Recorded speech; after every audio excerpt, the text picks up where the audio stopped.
Gloire à Dieu. Voilà, gloire à Dieu, merci Seigneur. Je suis content d'être parmi vous. Hein. Je suis vers ma famille, là, dans cette soirée. Je suis content d'être vers mon cousin Germain. Alexandre, c'est mon cousin Germain. Il y a la Paola qui est ma cousine Germaine. Je suis content de partager l'évangile avec eux. Hein. Merci Seigneur. On n'a pas toujours été chrétiens. On a vu notre vie comme bon nous semblait, puis on a fait cette rencontre avec le Seigneur dans une réunion semblable à celle-ci. Dieu avait touché mon cœur. Et le jour que Dieu avait touché mon cœur, alors je me suis mis à prier, je ne priais pas, et puis lorsque nous l'avons rencontré, alors je me suis mis à prier, et puis j'ai prié pour qui? J'ai prié pour ma famille. Ah oui. Je dis, Seigneur, maintenant que tu as touché mon cœur, que je me suis donné à toi, alors j'ai pensé à ma famille, j'ai pensé à mes cousins, j'ai pensé à toute ma famille. Et je dis, Seigneur, maintenant il va falloir que tu fasses quelque chose. Ça fait déjà quelques années que j'appartiens à Dieu. Et puis j'ai prié pendant des années. Ah, il y a eu un commencement chez nous, j'ai ma cousine Evelyne qui s'avait donné au Seigneur. Ah, merci Seigneur. J'étais content lorsqu'elle m'avait mis au courant qu'elle avait passé par les eaux du baptême. Merci Seigneur, parce que lorsque j'allais là-bas, je lui disais toujours un petit mot. Et puis merci Seigneur, la parole de Dieu avait été semée. Et puis après, ça a été Alexandre. Ah, j'ai Alexandre, Seigneur, il va falloir aussi que tu le bénisses. Tu vas bénir son foyer, tu vas bénir Brigitte aussi qui ont besoin de toi. Et j'ai prié aussi des années pour eux.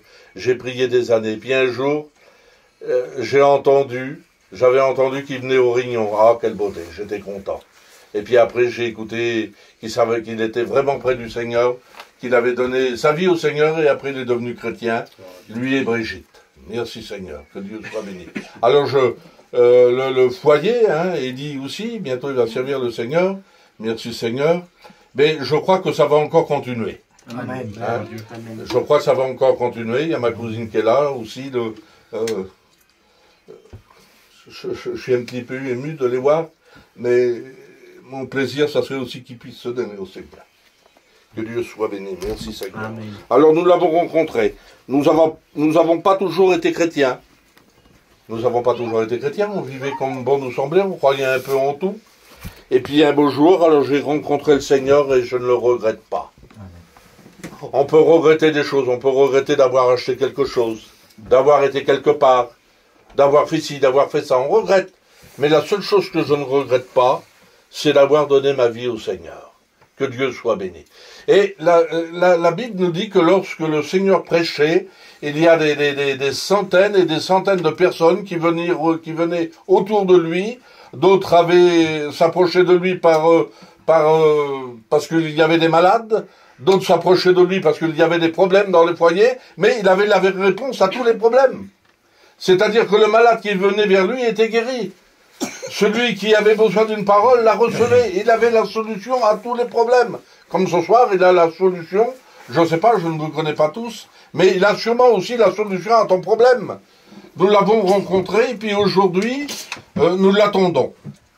Lorsqu'il est parti au ciel, les disciples étaient là, il a dit, voilà, il faut que j'aille vers mon Père, je vais vous préparer une place, et lorsque j'y serai, je reviendrai vous chercher. Alors aujourd'hui, nous l'attendons. Il peut revenir ce soir, demain. Nous l'attendons. Nous avons une assurance aujourd'hui qu'on n'avait pas autrefois. On n'avait pas cette assurance-là. Parce qu'on ne le connaissait pas. Mais le jour que nous l'avons reconnu, nous lui avons donné notre vie. Et aujourd'hui, nous l'attendons. Nous savons qu'il va revenir. Que Dieu soit béni. Alors il est parti nous préparer une place. Parce que lorsque Jésus prêchait, il mettait devant chaque personne, il les mettait devant un choix. C'est-à-dire, il traçait deux chemins, le chemin de la vie et le chemin de la mort. Comme il y a l'éternité, il y a aussi l'enfer.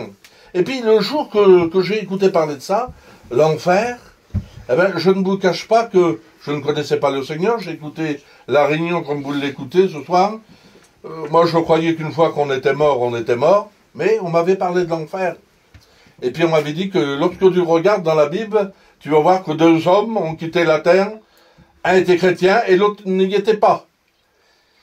Un fut transporté par les anges dans le sein d'Abraham, qui représente le paradis, et puis un fut transporté dans un endroit où il y a des pleurs et des grincements dedans. Donc il était question de l'enfer. Ah ben je ne veux pas aller en enfer, moi. Et puis le Seigneur dit, dans sa parole, il l'a fait allusion tout à l'heure, au bonheur, celui qui cherche, il me trouve. Celui qui frappe, j'ouvrirai le Seigneur. Alors j'ai cherché le Seigneur, parce que je dis, moi, je ne veux pas aller en enfer. La vie est trop fragile. La Bible dit que la vie, elle est comme une fleur. Elle paraît pour un temps. Elle est belle, mais elle paraît pour un temps. Elle disparaît. La vie d'aujourd'hui, la vie de l'homme, malheureusement, elle est comme la fleur. Elle paraît pour un temps. Regardons autour de nous, et nous voyons qu'il y a que maladies, catastrophes, guerres, tremblements de terre. Il y a tout va mal. Et c'est pour ça que ce soir, à travers les chants que vous avez écoutés, à travers les témoignages aussi, nous voulons partager avec vous ce que nous avons reçu. Amen. Que Dieu soit béni. Merci Amen. Seigneur. Alors je ne voudrais pas vous tenir longtemps, je vais quand même lire un passage avec vous dans la parole de Dieu. C'est dans l'évangile de Jean, chapitre 1er et verset 40. Je fais la lecture avec vous. André, frère de Simon-Pierre, était l'un d'eux qui avaient entendu les paroles de Jean et qui avaient suivi Jésus. Ce fut lui qui rencontra le premier son frère, Simon, et lui dit, nous avons trouvé le Messie, ce qui signifie Christ. Amen. Je voudrais m'arrêter déjà sur ces mots. Je ne sais pas si vous avez fait attention, mais il a rencontré le Seigneur, et après l'avoir rencontré le Seigneur, qu'est-ce qu'il fait? Il se dirige vers ses amis, il se dirige vers sa famille, en leur disant, j'ai rencontré le Seigneur. Amen. Eh ben, c'est ce que nous avons fait, c'est ce qu'Alexandre a fait aujourd'hui. Il ne le faisait pas avant parce qu'il ne connaissait pas le Seigneur, mais aujourd'hui il a fait des expériences, il est devenu l'enfant de Dieu, il est devenu chrétien. Alors son bonheur et sa joie, il l'a fait ce soir, il partage ce qu'il a reçu. Amen. Que Dieu soit béni. Et c'est ce que nous voulons faire, nous. C'est tout simple, à la Réunion, il n'y a pas de... c'est tout simple, l'évangile, c'est la simplicité. Et nous avons rencontré le Seigneur, et alors moi, qu'est-ce que j'ai fait lorsque j'ai vu ma famille? Ben, je leur ai parlé, c'était normal. Hein, je leur avais dit que j'avais rencontré le Seigneur. Alors, je sais que je venais vers Brigitte, il y a déjà pas mal de temps, pas mal d'années de cela, hein. Et lorsqu'Alexandre et la Brigitte m'envoyaient, c'était bien, mais des fois j'étais ennuyant parce que j'en parlais, ben oui, il fallait bien quand même que je sème, hein, que Dieu soit béni, merci Seigneur. Et je ne le regrette pas, je ne le regrette pas parce que la semence a poussé, hein, que Dieu soit béni, merci Seigneur. La Bible dit, lorsque tu jettes ton pain, c'est-à-dire la parole de Dieu, lorsque tu la jettes, elle ne revient jamais à Dieu sans avoir fait son effet. Que Dieu soit béni. Merci Seigneur. Je vous aime tous. J'aime les gens qui m'entourent. Hein, j'aime les gens, mais je voulais tout de suite, moi, voir ma famille et puis leur avertir du danger, parce qu'il y a un danger. Il y a un danger qui est là, et on voudrait aussi que vous puissiez aussi éviter ce danger. On n'est pas là, nous non plus, pour vous faire peur à qui que ce soit, mais c'est la vérité. L'évangile, c'est la vérité. Il n'y a pas plus vrai que l'évangile. Autre chose, c'est du mensonge. Hein, la vérité, on a du mal à la trouver dans le monde. Mais si tu te tournes vers Dieu, c'est plus pareil. Hein? Jésus a dit, je suis la vérité. Amen. Je suis la vérité, le chemin et la vie. Et nul ne viendra au Père que par moi. Ah, oui, on peut pas aller vers Dieu sans passer par Jésus. Hein? Je vais même vous raconter une petite histoire à ce sujet-là. Un jour, il y avait un petit garçon. Il était dans un château, un truc comme ça, et puis il était en train d'admirer des tableaux. Et puis plus loin, lorsqu'il a regardé plus loin, il voyait encore des choses qui étaient encore plus belles. Alors qu'est-ce qu'il a fait? Il a voulu aller un peu plus loin, mais là, on lui a barré le passage. Donc il n'avait pas le droit d'aller. Alors, il voulait, lui, mais pas le droit d'aller. Alors il s'est mis à pleurer. Et puis il y a quelqu'un qui est rentré. Il lui a dit, mais mon garçon, pourquoi tu pleures? Ben il dit, voilà monsieur, je suis en train de regarder toutes ces choses-là, c'est beau. Il dit, je veux aller plus loin, et puis les deux hommes-là, il dit, m'empêchent de rentrer. Alors il a dit, donne-moi la main. Il a pris la main du garçon, et puis il s'est avancé, puis comme les hommes l'ont vu, hop, ils les ont laissés passer. Alors l'enfant était en admiration sur ce qu'il regardait. Ah, c'était de toute beauté. Et puis il s'est arrêté, et puis il a regardé le monsieur, mais il a dit, monsieur, mais je comprends pas.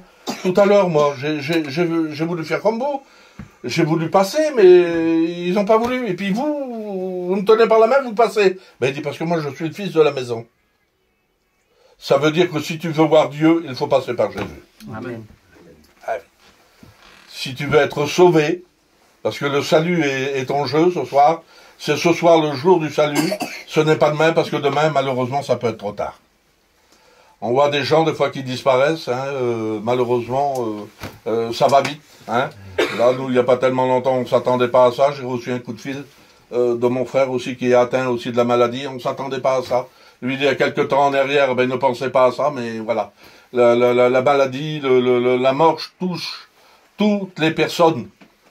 Alors, lorsque j'ai écouté le message, lorsque j'ai vu ces gens rendre témoignage, en premier, je me disais, mais c'est des fous.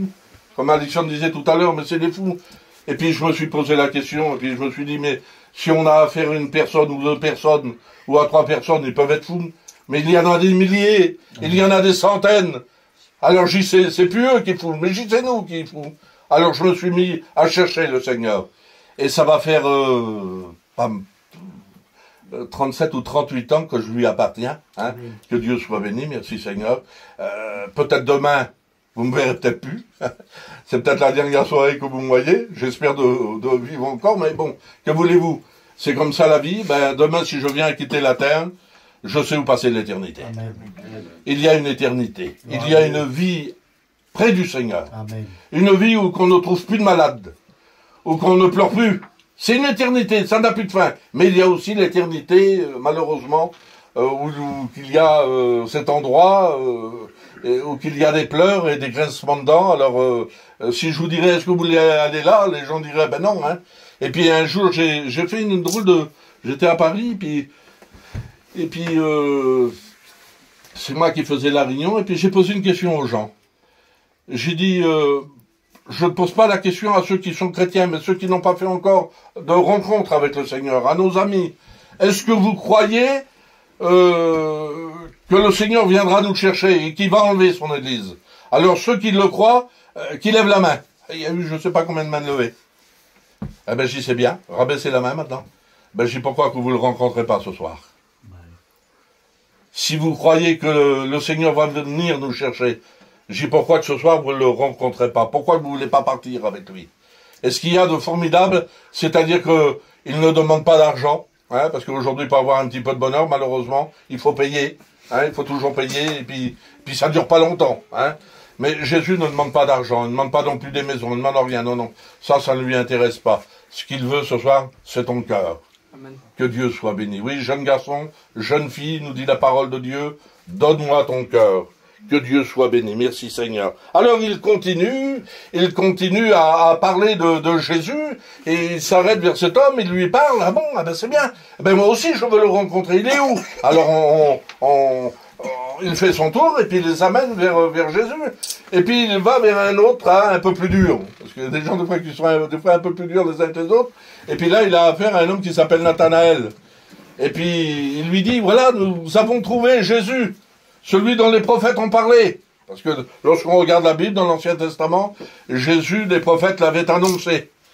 Hein, Jean le Baptiste l'avait annoncé. Il a dit, voici l'agneau de Dieu, qui ôte le péché du monde.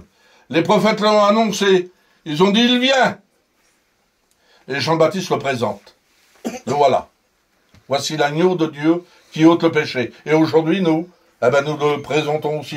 Hein, le voilà. Celui qui peut changer ta vie. Amen. Celui qui peut ôter tes passions. Vous avez vu Alexandre tout à l'heure, il a parlé du tabac. Mais moi aussi j'étais comme ça. J'étais un grand fumeur. Et combien de fois j'ai jeté le paquet de cigarettes par la fenêtre. Et puis il me fallait une cigarette, parce que si j'avais pas la cigarette, je me mettais dans un état incroyable. Et puis un beau jour, j'ai dit, Seigneur, mais délivre-moi de cette cigarette. Et puis j'avais rejeté le paquet de cigarettes. Ah, j'ai dit, ça y est là. Là, ça va être le bon jour. Et puis je suis venu chez moi, j'ai mangé, et puis j'appréciais ma cigarette, moi c'est comme je mangeais, que je buvais une petite goutte de café, ah là je prenais ma cigarette, ah je la savourais. Et puis là j'avais mangé, et puis il y a venu quelqu'un vers moi qui m'avait jamais approché. Tiens, comment ça c'est qui vient là? Alors, je ne sais pas comment ça s'est fait, je vous dis de la manière dont je l'aurais su. Il est venu vers moi et puis il m'a dit, tiens, on arrête de fumer. Je sais pas qui c'est qui lui avait dit. Je venais juste d'arriver du travail. Qui c'est qui a dit que j'arrêtais de fumer là? Ben j'ai dit oui, j'arrête de fumer. Ah, il dit c'est dommage. Il fout dans sa poche et puis il sort un paquet de gitane. Il dit regarde. Elle dit, c'est bon, une gétane. Hein. Ah. Il dit, allez, prends-en une. Ah, je dis non, j'ai été délivré. Ah, il dit, t'as été délivré, donc prends-en une cigarette. Ah, je dis, c'est pas vrai, j'ai dit, non, moi, il est fort quand même, le camarade. Il avait la tentation qui était là. Il dit, vas-y, prends une cigarette. Bah, ben, j'ai donne-moi-en une alors. J'ai pris la cigarette, mais je continuais toujours à dire, j'ai été délivré. Seigneur, tu m'as délivré du tabac. Et j'ai pris la cigarette, et j'ai pris une goulée. Et quand j'ai pris la goulée, là, mon Dieu, j'ai vu tout tourner, comme si j'avais jamais fumé. J'ai repris la cigarette, et devant lui, je l'ai écrasé. Il dit, qu'est-ce que tu fais? Je viens de te dire que j'ai été délivré. Il dit, écoutez voir. Mais il dit, comment tu sais ça? Je dis, parce que j'ai avalé la fumée, et ça m'a écœuré. Ah, mais il dit, c'est pas vrai, moi. Alors, tous les jours, je l'avais sur le dos, quand même. Hein. Il dit, alors? Il dit, toujours, hein. Il n'y croyait pas. Alors, ce soir, ne faites pas comme lui, ne soyez pas si dur que ça. Hein. Donnez-vous au Seigneur. Croyez que le Seigneur n'a pas changé. Amen. Ce qu'il faisait autrefois, il le fait encore aujourd'hui. Les malades qui venaient vers lui, ben oui. Il y a des gens qui ne regardaient pas aux autres. Non, mais ils regardaient à leurs besoins, à leurs problèmes. Parce que le problème, lorsqu'on a un problème, et vous le savez comme moi, vous avez passé aussi par des soucis, par des problèmes, lorsqu'on a un problème, on peut avoir le meilleur des amis, le meilleur des parents, le meilleur des cousins, mais le problème, c'est vous qui l'avez. Ah ben oui, c'est toi qui l'as le problème. Mais lorsqu'on connaît le Seigneur, lorsqu'on l'a expérimenté, parce que si vous sauriez comment qu'il est bon, c'est-à-dire que lui, il n'a jamais changé. Moi, j'ai changé, je ne suis pas toujours pareil. Mais lui, il est toujours le même. C'est-à-dire l'amour qu'il possédait avant, eh ben, aujourd'hui, dans cette soirée, il la possède encore. Ce soir, il peut bénir ta vie. Il peut donner un sens à ta vie. Parce que la vie sans Jésus, nous l'avons expérimenté, nous partageons ce que nous avons reçu. La vie sans Jésus n'a pas de sens. N'a pas de sens, la vie sans Jésus. Il faut faire un voyage pour avoir de la joie. Oui, mais lorsqu'on revient du voyage, non, ça l'a passé vite quand même. Hein. Ben, il faut en refaire encore un autre. Ou alors il faut faire ci, il faut faire ça. Non, un voyage ne vous apportera jamais le bonheur. La plus belle des maisons non plus vous apportera jamais le bonheur, parce que même que vous allez amener la maison, vous allez vouloir encore quelque chose d'autre. C'est-à-dire que ça remplit pas le cœur. Il faut encore changer. Non, ce n'est pas la maison ni un voyage qui va changer votre vie. Mais c'est Jésus qui peut changer ta vie. Que Dieu soit béni. Merci Seigneur. Alors il vient vers son copain, parce que il n'a pas fini. Dès qu'il voit quelqu'un, il parle de Jésus, et c'est normal. C'est ce qu'on fait, nous. C'est ce qu'on fait. Lorsque je vois quelqu'un, un ami ou des gens sédentaires, moi je leur parle et je leur rends témoignage. Même aux gens, on n'a pas de parti pris, on n'a pas des personnes spéciales pour parler de l'évangile. L'évangile, on fait comme le Seigneur. On la sème de partout. Que Dieu soit béni, merci Seigneur. Alors il va vers Nathanaël. Mais Nathanaël lui dit, mais il vient d'où? Ben, il dit, il vient de Nazareth. De Nazareth. Alors il dit, moi je connais Nazareth. Je connais Nazareth. Et puis je ne vais pas vous tenir plus longtemps. Il dit, moi je connais Nazareth. Il dit, de Nazareth, il ne peut pas venir quelque chose de bon. Ah bon? Non. Il dit, moi je connais très bien ce pays-là. Il n'y a rien. Il n'y a rien de bon. Eh bien moi, c'est ce que je disais sur les voyageurs.